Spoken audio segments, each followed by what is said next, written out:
Olá, galerinha do meu coração, tudo bom? Galera, hoje nós vamos continuar romantismo, tá? Lembrando que o romantismo é meio longo, né? Já falamos aí algumas aulas, né, sobre as 3 gerações românticas na poesia e agora vamos iniciar a prosa, certo? A prosa romântica, gente, é uma prosa aí que é muito famosa, né? Algum dia você já ouviu falar de alguma obra desse momento de expressão artística? Então, hoje nós vamos ver quais são as características desse movimento, tá? Dessa parte da prosa e também quais são os romances, os autores e depois em outras aulas nós vamos ver aí os principais romances, tudo bem? Belezinha? Então fica ligadinho aí e bora lá. Então vamos lá, galera. Como nós já sabemos, né, já é aí do nosso conhecimento, devido a nós termos visto várias vezes, né, esse movimento, várias aulas, né, nós estamos aí no século XIX.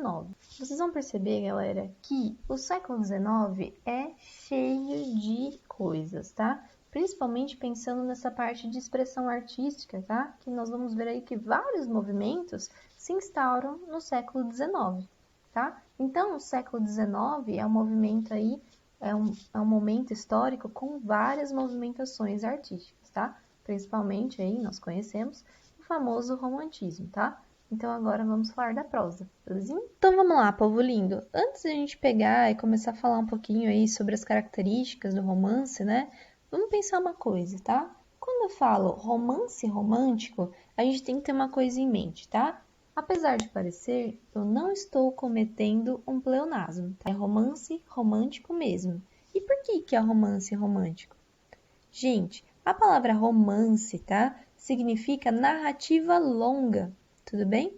Então, se eu falar romance romântico, eu estou falando um romance, ou seja, uma narrativa longa com o estilo romântico, tá? Aí eu tenho romance realista, certo? Então, a gente tem uma narrativa longa e essa narrativa estará aí composta com as características do movimento em que ela se insere, tá? Então, falar romance romântico, quando eu falo isso, não estou cometendo um pleonasmo, tá? Então, vamos ter aí na cabecinha de vocês. Se eu falar romance, estou falando de uma narrativa longa, belezinha? Beleza. Então, quais as características que nós vemos aí, né, nesse século XIX, falando de prosa romântica, tá?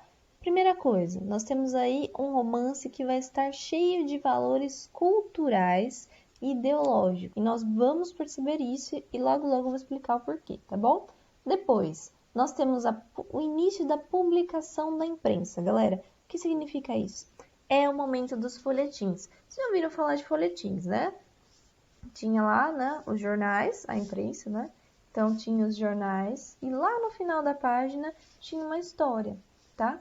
Então, o romance brasileiro, né, começou assim, via folhetins, tá? E a gente vai ver qual que é o primeiro romance que começou dessa forma, tá? E quais eram as características, tudo bem? Mas o que impulsionou a escrita do romance no Brasil foi justamente esse impulso da imprensa, tá? E essas publicações do folhetim. Então, a gente tinha aí lá um pedacinho pequeno e aí o texto parava naquela, sabe, naquele momento, como se fosse novela, galera, que a gente quer saber o que aconteceu. E aí as pessoas tinham que esperar, né, o próximo jornal, a próxima publicação, para ver o que ia acontecer com aquela personagem, tá? E assim, então imagina, nesse momento as pessoas foram instigadas, né, para querer ler. Olha só que interessante, né? Depois a gente tem a idealização do herói, tá? A exigência do público leitor, por quê? Porque agora as pessoas estão começando a ler, né? E se tem esse lado de novela, né? De você parar o romance naquele momento ápice, a galera queria saber o que estava acontecendo. Então, o público começava a participar, o que foi muito legal para esse momento. Nós temos também, gente, a ideia de maniqueísmo. O que é maniqueísmo? Então, vamos lá. Gente, no pensamento maniqueísta, acontece o seguinte, lembra que na aula passada a gente falou lá de equilíbrio? Aqui não tem equilíbrio, tá? Ou seja, que uma pessoa é boa, mas ela tem um pinguinho do mal, lembra disso, né? Ninguém é totalmente bom e ninguém é totalmente ruim. Na ideia do maniqueísmo, não, tá? Ou a pessoa é boa ou a pessoa é ruim, tá? Não existe um meio termo, tudo bem? Então, se você está predestinado a ser uma pessoa boa, você sempre será uma pessoa boa. Se você está predestinado a ser uma pessoa ruim, você sempre será uma pessoa ruim, tá? Não existe meio termo aqui nessa parte. Tudo bem? Nós temos ainda aquela ideia de nacionalismo, tá? De elevar o nome da nação e principalmente criar uma identidade, tá, galera? Então, isso que a gente viu lá no início dos poemas, né, da poesia da primeira geração, aqui ainda está em voga, tá? Então, essa ideia aí de elevar, né, a nação também ainda continua, tá? E depois nós temos aí o amor como redenção, tá? O que significa o amor como redenção? Vamos supor que a pessoa é terrível, né? Ela tem muitos defeitos, né? Ela é maldosa, enfim, ela comete inúmeros delitos, só que se ela experimentar o amor verdadeiro, ela será elevada, sobrelevada. Olha só. Então, a solução para esse momento aqui é você amar alguém de verdade. Se você conseguir amar alguém de verdade, você terá aí a sua redenção. Tudo bem? E aí, gente, esse romance, tá? Tem uma fórmula.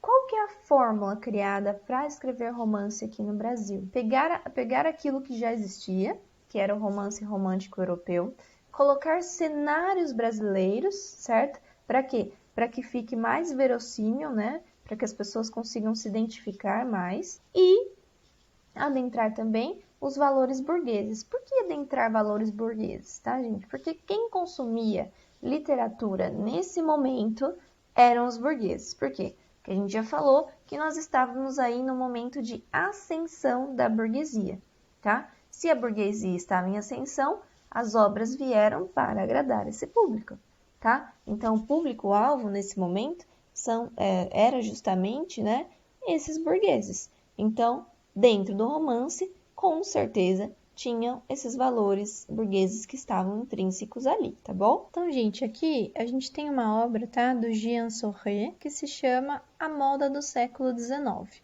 Se a gente parar para perceber, a moda do século XIX é justamente relacionada a essa burguesia, tá? Então, o que acontece? Essas pessoas buscavam sempre se impor dentro da sociedade, se encaixar dentro da sociedade. Para isso, né, o que eles faziam? Eles se vestiam da melhor maneira possível. Vocês podem ver que todos eles estão aí muito rebuscados, né, muito alinhados. Por quê? Porque era essa impressão que eles queriam passar, né?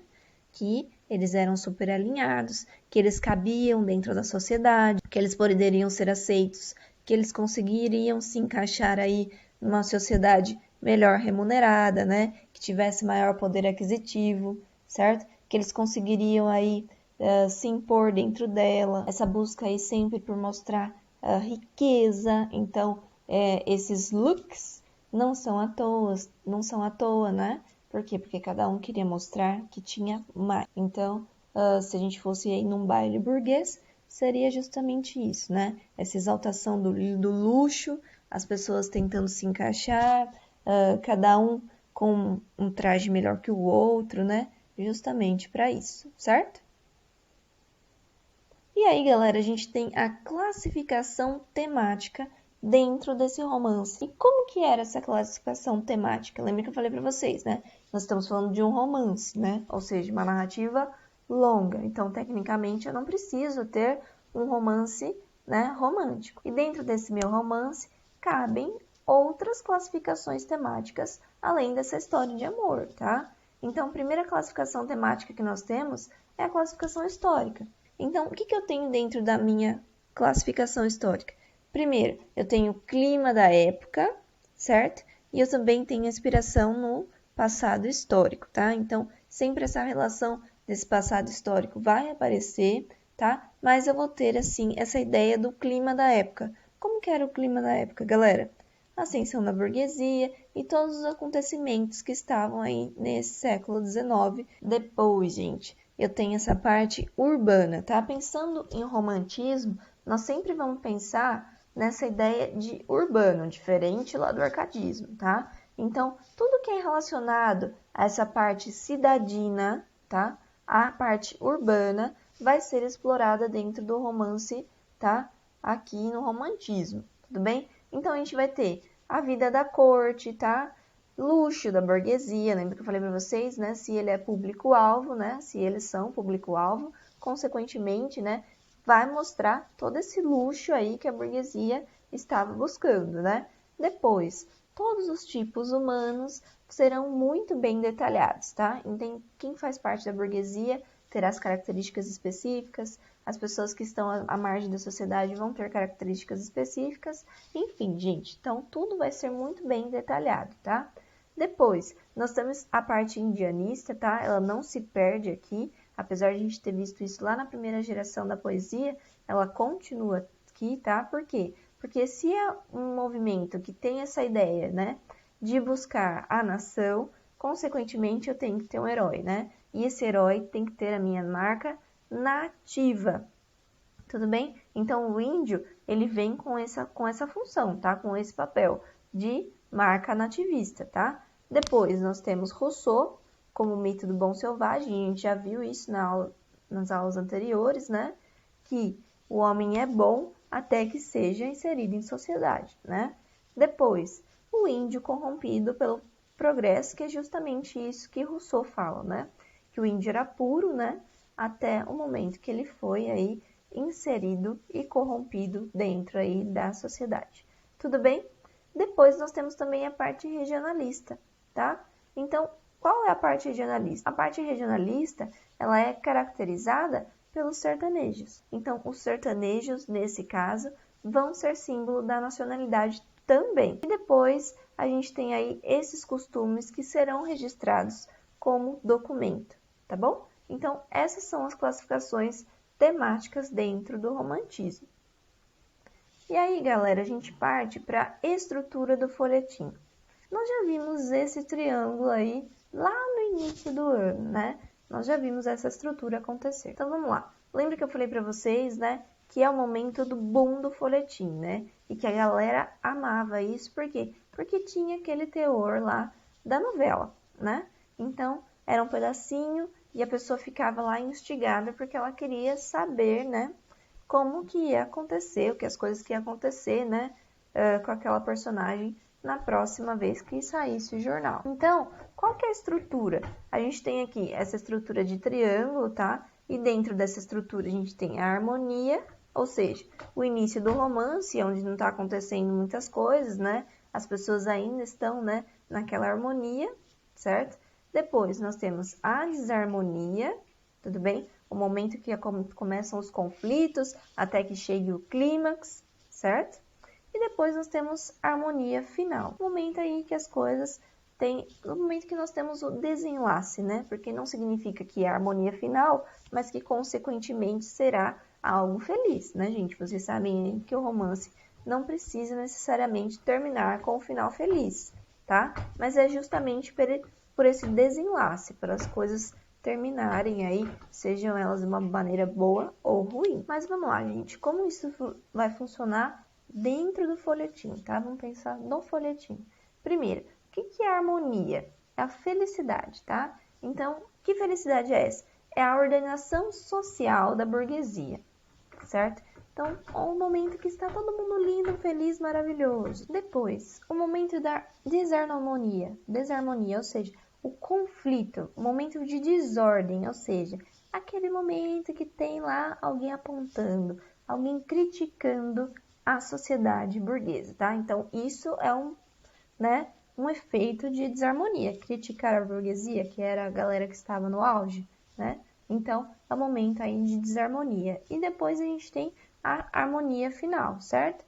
Então, é o momento aí que se estabelece a felicidade definitiva dessa sociedade burguesa. Um ponto legal, justamente mostrando o trunfo, né? O triunfo dos seus valores, ou seja, mostrando que os valores burgueses eram os melhores, que deveriam ser propagados, tá? Então aqui a gente mostra que era o melhor a se seguir, tudo bem? Beleza, meu povo? Então, quais eram os autores desse movimento, né? O primeiro autor que eu vou destacar para vocês é Joaquim Manuel de Macedo. E nós temos aí algumas informações legais sobre esse cara, mas eu já falo sobre isso. Primeiro, esse cara nasceu em 1820 e faleceu em 1822. Ele foi médico, tudo bem? Na verdade, ele começou a carreira de medicina, mas ele largou, né? Vocês sabem que dentro desses momentos aí de expressão artística, né? Geralmente esses autores seguiam essa carreira ou de medicina ou de direito, mas aí chega um momento eles largam tudo para seguir essa parte, né, das humanidades, a literatura, né? Então esse cara vai largar essa carreira de medicina e vai assumir a carreira de História e Geografia. Inclusive, gente, esse cara aqui deu aula para os filhos da Princesa Isabel. Depois, gente, ele vai se envolver nessa parte política, tá? Vai entrar no Partido Liberal e ele vai falecer aí com problemas nas suas faculdades mentais, certo? Mas o que a gente vai falar aí um pouquinho sobre ele? Primeiro romance do Brasil, galera. A Moreninha. Então aí a gente tem uma marca importante desse cara. Vamos lá, gente. A Moreninha foi um romance publicado em 1844, tá? O primeiro romance que a gente tem no Brasil é A Moreninha, tudo bem? No entanto, A Moreninha, antes de ser romance, foi folhetim, tá? Então lembra que a gente estava falando sobre folhetim, sobre aquela ideia de publicação, da burguesia ali, né, estar atenta ao que estava acontecendo, né? Nesse momento, tá, quando é publicado A Moreninha, inicia-se aí o gosto pelo romance ambientado no Brasil. Até então, o que tinha como leitura de romance, né, aqui no Brasil, que os brasileiros tinham acesso, é justamente esse romance europeu. Então, nesse momento, nós temos aí o despertar do gosto do público para um romance que tinha, né, essas características e que estava ambientado no Brasil. Então, A Moreninha começou aí a despertar esse gosto do público, tudo bem? Então, aí é o nosso primeiro romance, certo? Não sei se vocês já leram A Moreninha, tá? Mas é um romance, gente, que tem muitas das características do romantismo. Vamos lá, galera. Depois a gente tem esse cara, né? Com certeza todo mundo conhece, que foi José de Alencar, né? Nasceu em 1829, faleceu em 1877. E aí, gente, tem os seus grandes nomes, né? Vocês sabem aí que José de Alencar é um cara que produziu muito e que com certeza aí é o nome e auge desse movimento, tá? Então eu separei para vocês alguns romances pra gente encaixar naquelas temáticas que a gente falou do romantismo, tá?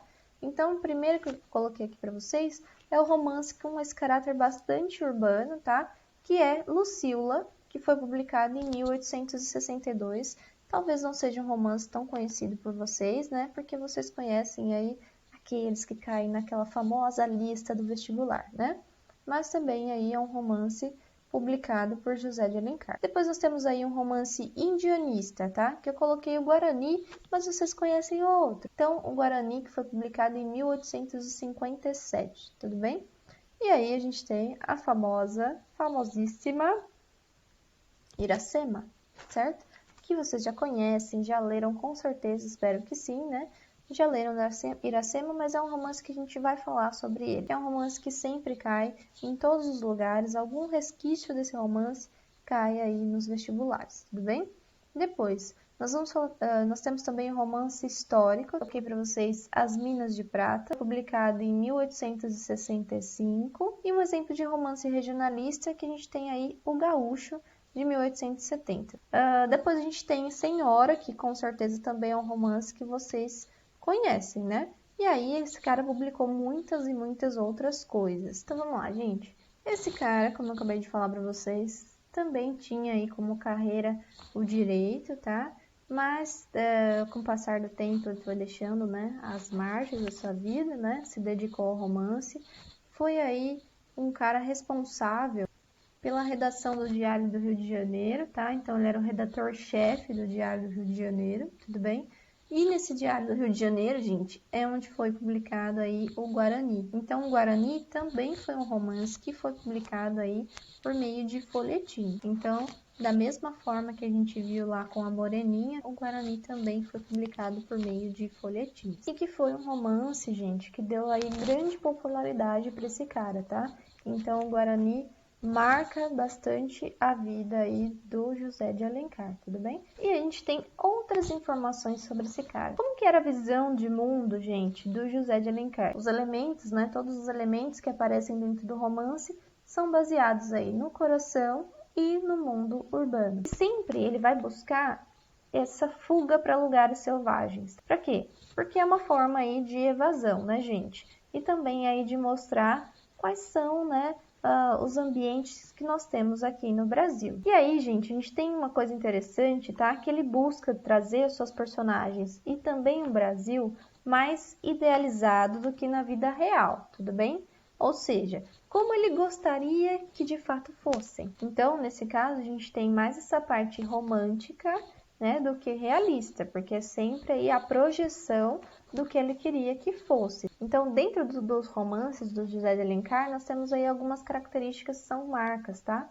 Primeiro, supervalorização do sentimento, tá? Então, esse cara vai mostrar que a galera vai sofrer, tá? A galera sofre aqui dentro dos seus romances. Individualismo, sem falando aí sobre os anseios do eu. Nacionalismo, você fala para vocês que é um romance, né, que tem como base aí exaltar a natureza, consequentemente, né, o nacionalismo estaria presente. Depois nós temos a idealização da mulher e a natureza também. Então, mulher e natureza são elementos, né, que são idealizados. A gente consegue enxergar muito isso em Iracema. Tanto a personagem Iracema quanto a natureza são super idealizados. Por quê? Porque ele quer sempre mostrar, né, a beleza de ambas, a grandeza delas, tá? Então, ele vai exaltar beleza e a grandeza, né, a parte grandiosa desses dois elementos, tá? A mulher e a natureza. E aí, gente, dentro das narrativas do José de Alencar, qual que é o que pulsa, né? O que pulsa dentro dessas narrativas? Com certeza é o amor, tá? Então, o amor é o que é sobrelevado, com certeza, na sua narrativa. E aí, gente, a gente vai ter um cara, né, que tem uma linguagem rica, nós temos aí momentos muito exuberantes, termos bonitos, né? Metáforas, muitas metáforas, tudo bem? Adjetivação, tá? Como eu falei para vocês, é um movimento que tem um detalhamento muito grande. Se ele tem esse detalhamento muito grande, né, consequentemente, né, para eu caracterizar esses personagens, eu vou ter aí muitas adjetivações. E aí, gente, isso tem o lado bom e o lado ruim, né? Tem uma galera que não gosta muito dessas palavras, dessa riqueza de vocabulário, né, desse monte de adjetivos. Por quê? Porque talvez ache essa leitura um pouquinho cansativa, tá? Por quê? Porque tem gente que gosta mais da prosa realista, né? Que vai direto ao ponto. Não é o caso da prosa romântica, né? Nós estamos falando aí de um monte de elementos, né? Para romantizar o texto. Então, consequentemente, eu não vou ser claro e objetivo, tá? Então, isso pode incomodar, sim, algumas pessoas. Vamos lá, gente. Depois a gente tem aí Bernardo Guimarães. Bernardo Guimarães nasceu aí em 1825 e faleceu em 1884. É um mineiro de coração e de vida, tudo bem? E aí, consequentemente, né, ele seguiu aí a carreira de direito, foi juiz, tinha aí dentro de si os anseios libertadores, tá? Então, a Escrava Isaura, né, que foi publicada em 1875, com certeza é a concretização desses anseios desse eu que buscava a liberdade das pessoas, tudo bem? Apesar de ser um romance, né, de ter aí o lado romântico também, a Escrava Isaura mostra qual era a realidade, né, dentro dessas concepções relacionadas à escravidão, né? E, apesar de ser no romantismo, também tem esse lado aí, né, um pouco mais crítico. Então, esse lado justamente ocorre pela formação desse cara, né? Depois foi jornalista, tá? Até que ele virou aí romantista na segunda metade da sua vida. Então, nesse caso, gente, nós temos aí um apelo, né, a parte de libertação, né, misturada aí com um sentimentalismo. Então, vamos lá, gente. Terceiro cara que nós temos aí, tá? Manuel Antônio de Almeida.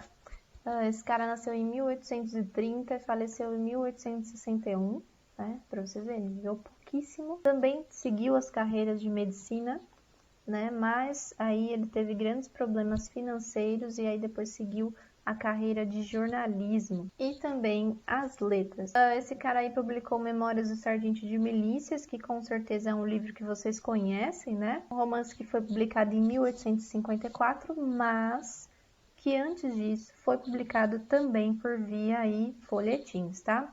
O interessante, gente, é que esse cara, antes de tudo, antes de colocar o seu nome, né, de assinar Memórias de um Sargento de Milícias, ele assinava com um pseudônimo. O que é o pseudônimo? Lembra sempre, pseudônimo diferente de heterônimo, né? Pseudônimo, galera, você escrever alguma coisa, um romance, um folhetim, enfim, um poema, e assinar aí com o nome de outra pessoa. Então, Manuel Antônio de Almeida fez isso até a 3ª edição, tá, do seu folhetim, e ele assinava, né, os seus romances, né, o seu folhetim como um brasileiro, tá? E aí depois da 3ª, né, edição que ele começa a assinar aí com o seu próprio nome, tá?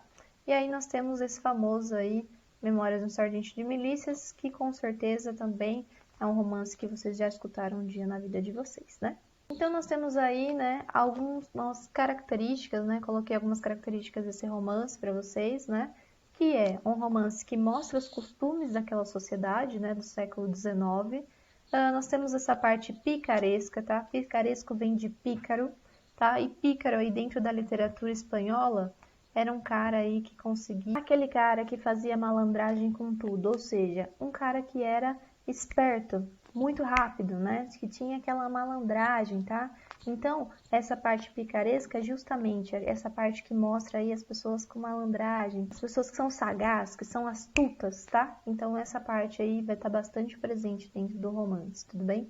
Nós vamos tratar os subúrbios, apesar de a gente estar falando aí de literatura, né, que vai trazer esse lado urbano, nesse caso, a gente vai ter o subúrbio, consequentemente, né, a personagem principal é o malandro, por quê? Porque a gente tem essa parte picaresca, né, a gente tem aí essa identidade, né, da Espanha e desse cara aí que era o pícaro, que é inspirado, né, no pícaro da literatura espanhola, tudo bem?